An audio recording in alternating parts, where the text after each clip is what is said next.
천사의 아침 방문을 찾아오신 여러분을 환영합니다. 오늘도 아침 예배 말씀으로 믿음과 위로의 시간을 갖게 되길 바랍니다.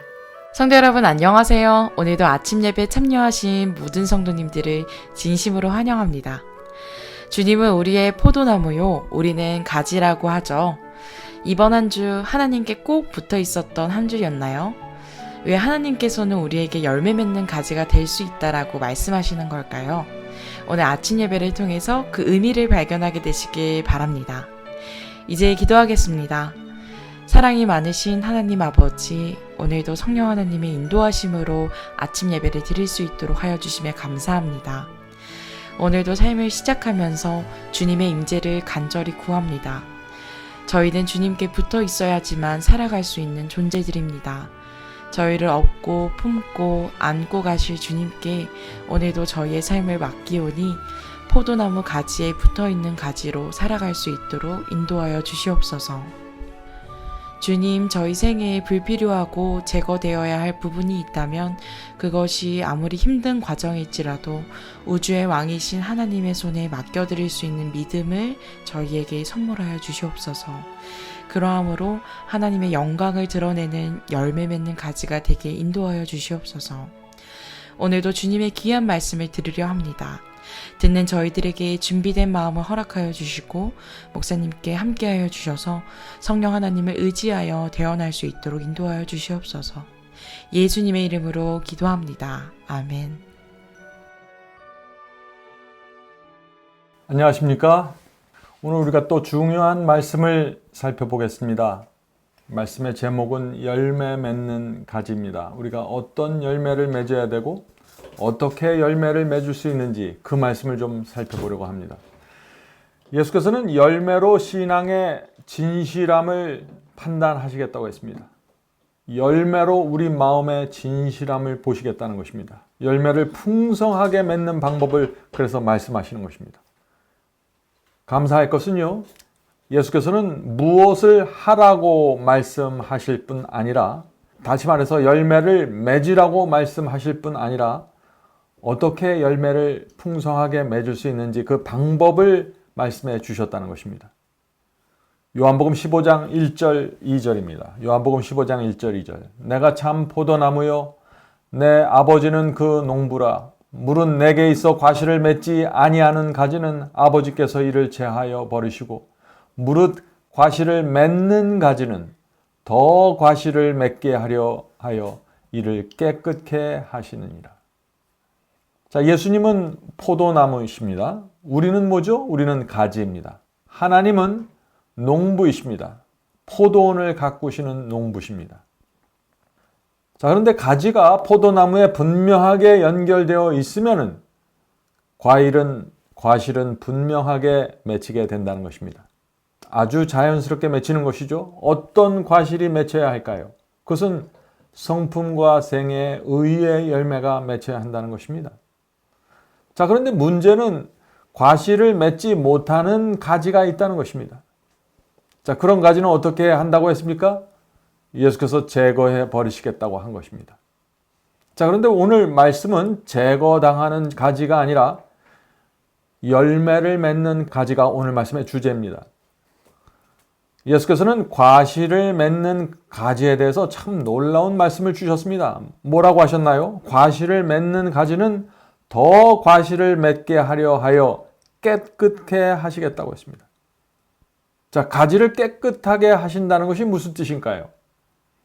그것은 가지를 전정하시겠다는 것입니다. 다시 말해서 과실을 맺는 가지에게 양분이 집중될 수 있도록 불필요한 가지들을 잘라내시겠다, 전정하시겠다 하는 것입니다. 자, 과실이 없는 가지 제거해 버립니다. 그런데 과실이 맺히는 가지는 하나님께 마음을 드리고 충성하려고 하는 그 포도나무에 붙어 있기 위해서 애쓰는 그런 가지는 더 풍성하게 맺히게 하기 위해서 가지에 달려있는 불필요한 것들 전정하시겠다는 것입니다. 가지치기를 하시겠다는 것입니다. 자, 어떻게 가지치기를 하실까요? 이 질문이 오늘 말씀 묵상의 주제가 되는 것입니다. 자, 본문 읽겠습니다. 구주께서는 제자 되는 증거를 지적하신다. 너희가 과실을 많이 맺으면 내 아버지께서 영광을 받으실 것이요. 요한복음 15장 8절이죠. 과실을 많이 맺으면 하늘 아버지께서 영광을 받으신다고 했습니다. 자, 과실을 통해서 어떻게 하나님께서 영광을 받으실까요? 자, 이 말씀을 오늘 살펴보겠습니다. 우리는 믿음으로 살아계신 하나님을 붙잡아야 하며, 자, 과일을 맺는 첫 번째 방법, 믿음으로 살아계신 하나님을 붙잡아야 하는 것입니다. 붙잡아야 하며 사랑과 부드러움과 친절과 동정과 애정을 호흡하게 하는 경험을 유지해야 한다. 품성의 이러한 특징들을 주 예수께서 우리가 맺기를 바라시는 과실이다. 또 우리를 고상하게 하실 수 있고 만족하게 하실 수 있는 구주를 우리가 모시고 있다는 증거로 세상 앞에 제시할 수 있기를 바라시는 과실이다. 자, 여기 두 종류의 과일이 맺혀야 된다고 했죠? 하나는 성품의 과실입니다. 사랑과 부드러움과 친절과 동정의 성품의 과실입니다. 또 하나는 우리가 구세주를 섬기고 있다는 증거의 과실입니다. 자, 그 증거가 무엇인가요? 하나님께서 우리를 고상한 사람으로 만들 수 있고 또 가난하거나 부하거나 어떤 상편에 있든지 만족하게 하시는 분이라는 것을 온 세상에 드러내게 하겠다는 것입니다. 성도 여러분, 이렇게 성품과 순종은 함께 가는 것입니다. 부드럽고 온유하고 동정이 있는 성품과 우리가 주님을 믿고 있다는 증거가 순종으로 같이 나타나야 한다는 것입니다. 순종하면서 감사한 생애, 그것이 함께 나타나야 된다는 것입니다. 어떤 분들은 사랑스럽고 친절합니다. 그런데 이상하게 하나님의 말씀에는 순종하지 않습니다. 또 어떤 분들은 순종하는 것 같지만은 자꾸 불평하고 감사한 마음 없이 좁은 길을 가는 그런 모습을 주변 사람들에게 나타내는 것이죠. 그것은 열매가 아니라는 것입니다. 하나님께서 말씀하신 이 열매가 분명하게 나타날 필요가 있는 것입니다.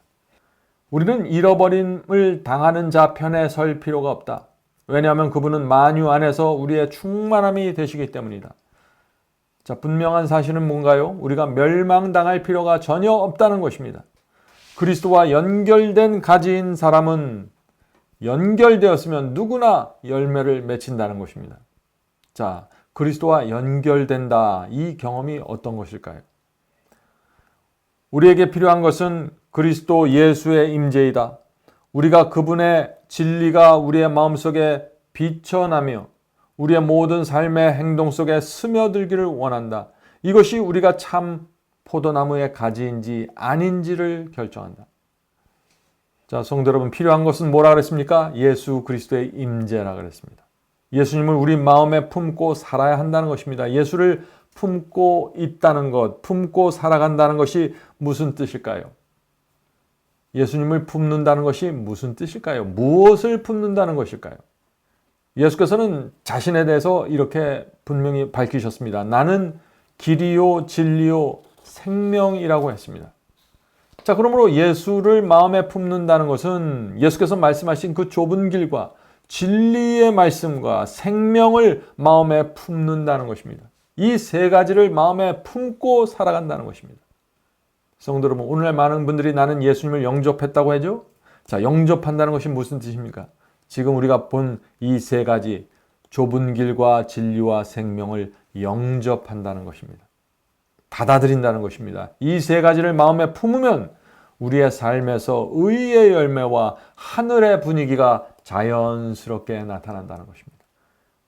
자, 그런데 이 세 가지 중 하나가 빠지면 문제가 생기는 것입니다. 진리를 붙잡고 있더라도 좁은 길을 가지 않으면 소용이 없는 것이죠. 좁은 길을 간다고 말하면서 진리를 거절하고 무시하면 안 되는 것입니다. 좁은 길을 걷고 진리를 정확하게 붙잡고 순종해야 하며 하늘로부터 내려오는 생명을 날마다 받고 거듭나야 하는 것입니다. 우리가 과실을 맺는 가지라면 우리는 더 많은 과실을 맺기 위하여 위대하신 농부께서 우리를 전정해 주시기를 기대할 것이다. 쓸모없는 모든 가지, 그리스도의 삶에서 우리의 성장을 방해하는 모든 것은 제거되어야 한다. 제가 미국에서 살 때요, 과일나무를 기른 적이 있습니다. 그 과일나무를 기르려면 반드시 필요한 과정인데 그것은 전정을 하는 것입니다. 전정을 해서 쓸데없는 가지를 쳐주어야 하는 것입니다. 그렇지 않으면 성장이 부실하고 열매가 부실해서 결과가 없는 것입니다. 그래서 과일나무를 기르는 분들은 힘이 들더라도 반드시 불필요한 가지들을 쳐주는 일을 하시는 것입니다. 성도 여러분, 하나님께서도 하늘 농부이시기 때문에 전정해 주시는 것입니다. 자, 어떻게 전정하실까요? 진리가 무엇인지 점점 분명하게 보여주시는 것입니다. 진리가 밝아질 때마다 우리 스스로 무엇을 고치고 개혁하고 버리도록 하나님께서 우리를 인도해 주시는 것입니다.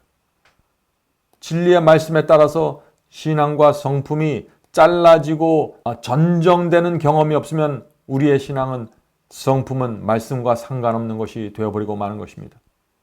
아무리 하나님께서 빛을 주시고 우리를 위해서 애쓰고 노력하셔도 우리가 그 하나님께서 주시는 빛을 받아들이지 않으면 전정되지 않고 변화되지 않아서 그냥 그 자리에 그대로 남아있다가 떨어져서 나가는 것입니다. 자, 두 번째, 하나님께서 우리를 전정하시는 두 번째 방법은 시련과 고난입니다. 하늘 농부께서는 하나님의 섭리에 따라서 적당한 때 적당한 시련을 허락하십니다. 왜 허락하실까요? 시련을 통해서만 우리가 우리 자신의 모습을 볼 수 있기 때문이죠. 우리가 얼마나 말씀과 멀리 떨어져 있는지, 교만한지, 이기적인지 시련이 와야 내가 내 자신을 본다는 것입니다. 하나님께서 보여주고자 하는 그 모습을 내가 보았을 때 그때가 중요한 것입니다. 그때 우리가 하나님께 굴복하고 성령께 굴복해야 되는 것입니다. 나를 전정시켜 달라고 기도해야 되는 것입니다. 이렇게 적극적인 모습으로 하나님의 전정의 역사에 협력하는 성도들, 그들은 변화될 것입니다. 하나님께서 전정하실 때 우리는 자주 주께서 우리를 괴롭히신다고 생각한다. 여기 놀라운 말씀이 있죠.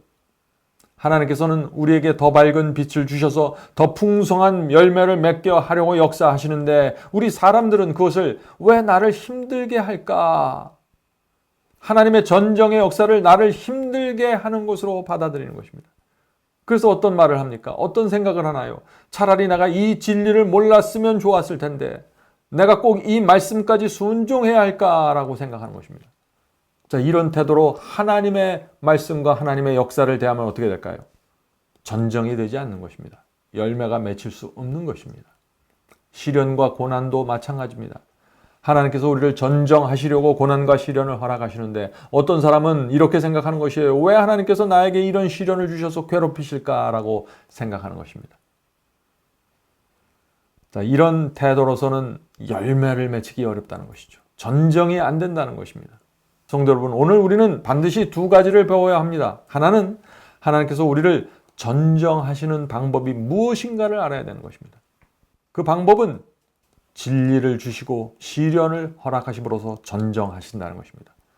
자, 둘째는 하나님께서 우리를 이 진리와 시련으로 전정하실 때, 가지치기를 하실 때 우리가 온 마음을 다해서 하나님의 그 역사에 협력하고 굴복해야 한다는 것입니다. 진리를 받아들이고 순종해야 합니다. 시련 속에서 하나님께 매달리고 내 약점과 내 고칠 점을 하나님께 고백하고 간절히 매달리는 경험이 필요한 것입니다.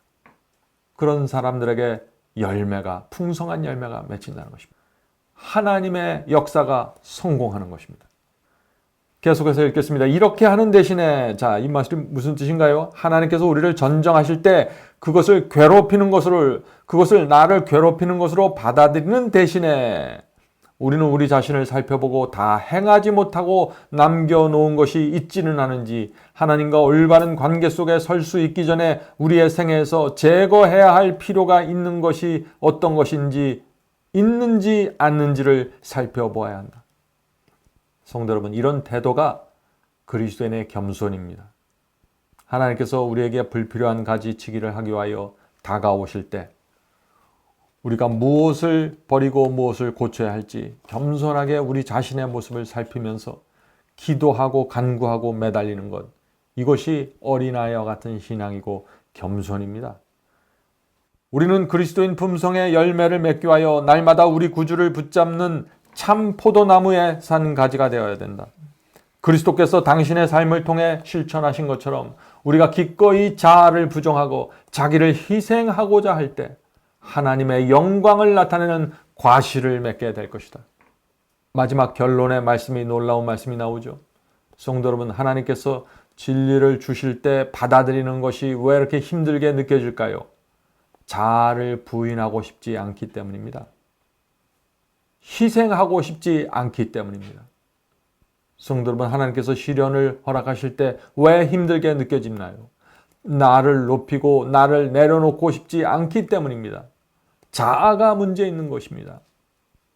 성도 여러분, 예수께서도 이 땅에 계실 때 자기를 부인하시면서 살았습니다. 자기를 희생하면서 사신 것입니다. 그래서 히브리서는 고난을 통해서, 예수께서도 고난을 통해서 순종함을 배우셨다고 말하고 있는 것입니다. 성도 여러분, 우리가 주께서 가신 길을 걸어갈 때 열매가 맺힌다는 것입니다. 그것이 유일한 방법이라는 것입니다. 하늘의 농부께서 오셔서 우리를 전정하실 때 잠잠히 굴복하시길 바랍니다. 내 부족함을 인정하고 내 잘못을 인정하고 내 위선을 인정하고 가지치기의 역사로 들어가야 되는 것입니다. 그것이 열매 맺는 유일한 길입니다. 자, 마지막 말씀 읽고 마치겠습니다. 당신을 따르는 자들이 그분 아래서 일하는 일꾼으로서 과실을 맺는 온갖 방법을 풍성히 받고 또 풍성히 나눠줌으로써 하나님과 함께 일하는 자들이 되는 모습을 보는 것이 구세주의 기쁨이다. 그리스도께서는 당신께서 맺으신 과실로 말미암아 당신의 아버지께 영광을 돌렸다. 그러므로 그분의 참된 제자들도 동일한 열매를 맺을 것이다. 받고 또 나누어 줌으로 그분의 일꾼들은 많은 과실을 맺을 것이다. 자, 예수께서 이 땅에 계실 때 그리스도의 순종과 희생과 자아 부인의 그 신앙을 통해서 열매를 맺으시고 그 열매를 통해서 하나님께 영광을 돌렸습니다. 우리도 똑같은 방법으로 하나님께 영광을 돌린다고 지금 말하고 있는 것입니다. 성도 여러분, 하나님께 풍성히 받은 사람들은 풍성히 나눠줄 것입니다. 이것이 순환의 법칙입니다. 받기만 하고 나눠주지 않는 사람들, 그런 사람들은 열매가 없는 것입니다. 포도나무에 연결돼서 생명을 받은 자, 열매를 맺게 됩니다. 또 열매를 맺은 그 사람은 그 자신에게 맺은 열매를 기꺼이 나눠주게 될 것입니다. 오늘도 하늘 농부께서 오셔서 우리의 가지에 풍성한 열매를 주시길 간절히 바랍니다. 이제 기도하고 마치겠습니다. 하늘에 계신 아버지, 하나님께서 날마다 오셔서 가지를 쳐주시고 또 풍성한 열매를 맺게 하시려고 늘 애쓰시고 수고하시는 하나님의 모습을 보게 됩니다. 주여 감사합니다. 이 죽어있는 이 육체 속에서 하늘의 생명이 돋아나서 열매가 맺히는 기적을 일으켜 주시니 감사합니다. 주여, 주께서 오셔서 저에게 역사하실 때 저희가 기꺼이 협력하고 굴복할 수 있도록 도와주시옵소서. 내 자신을 내려놓고 희생의 길을 갈 수 있도록 도와주시옵소서. 하늘에 계신 아버지, 전정하시는 하나님의 역사에 오늘도 저희의 마음과 생애를 들여서 하나님의 역사가 우리 속에 이루어지게 되기를 간절히 원합니다. 오늘 기도하는 성도들에게 함께하여 주셔서 몸 아픈 자와 병든 자와 경제가 어려운 자와 시련과 고통 속에서 방황하는 자들 주께서 아시오니 그들의 마음을 붙잡아 주시고 하늘의 역사 속으로 인도해 주시옵소서. 모든 말씀 예수님의 이름으로 간절히 기도드립니다. 아멘.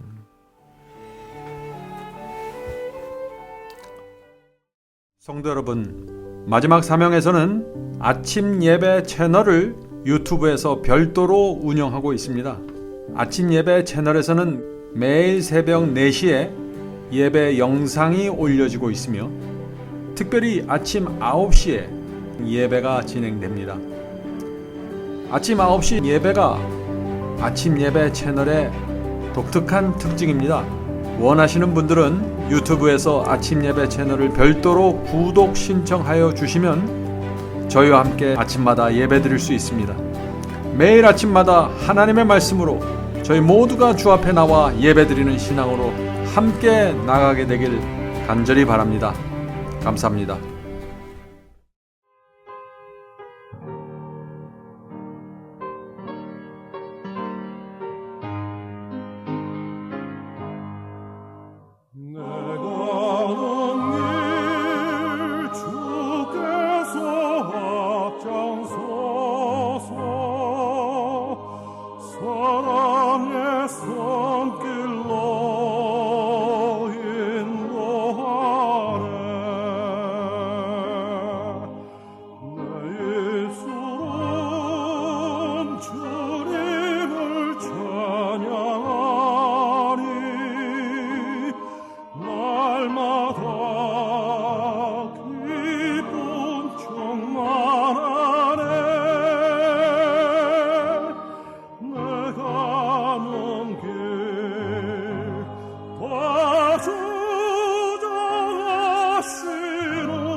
굿나